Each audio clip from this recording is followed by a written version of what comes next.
નમસ્કાર દર્શક મિત્રો, સાવરકુંડલાની રફતારમાં આપનું સ્વાગત છે। આપ જે આ દ્રશ્ય જોઈ રહ્યા છો તે દ્રશ્ય અમરેલી જિલ્લાના સાવરકુંડલા તાલુકામાંથી પસાર થતા રાજુલા વીજપડીનું છે।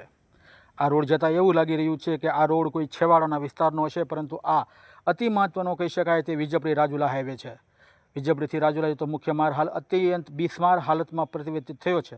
રસ્તા પર જગ્યા પર ફૂટના ઊંડા ખાડા પડેલ હોવાને કારણે વાહન ચાલકોમાં ભારે મુશ્કેલીનો સામનો કરવો પડી રહ્યો છે।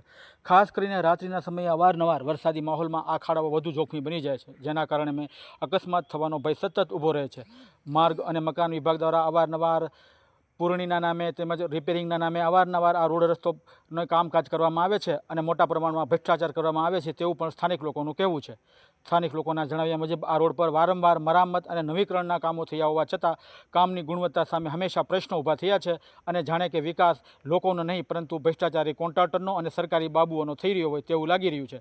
આ માર્ગ મકાન વિભાગની કામગીરી સામે અવારનવાર લોકો આક્ષેપો અને પ્રતિ આક્ષેપો કરતા હોય છે, પરંતુ આપ સ્પષ્ટપણે જોઈ શકો છો કે માર્ગ અને મકાન વિભાગ હસ્તકનો આ રોડ રસ્તો કેટલી હદ સુધી અત્યંત ખરાબ છે, પરંતુ માર્ગ અને મકાન વિભાગના સરકારી બાબુઓનું પેટનું પાણી પણ હલતું નથી। તે ખરેખર દયનીય બાબત કહી શકાય તે તો ખરેખર, પરંતુ ચૂંટાયેલા પ્રતિનિધિઓ પણ આ રોડ રસ્તાના બાબતે હવે કેટલી ઝડપથી કાર્યવાહી કરાવે છે તે તો આવનારો સમય કહેશે, પરંતુ આ બાબતે સ્થાનિક વાહન ચાલકો, રાહદારીઓ અને મુસાફરો દ્વારા જવાબદાર તંત્ર પાસે તાત્કાલિક ધ્યાન આપવાની અને માર્ગનું યોગ્ય રીતે મરામત થાય તેમજ ગુણવત્તા નિવારણ કામ કરવા અંગેની પણ માંગણી કરવામાં આવી છે।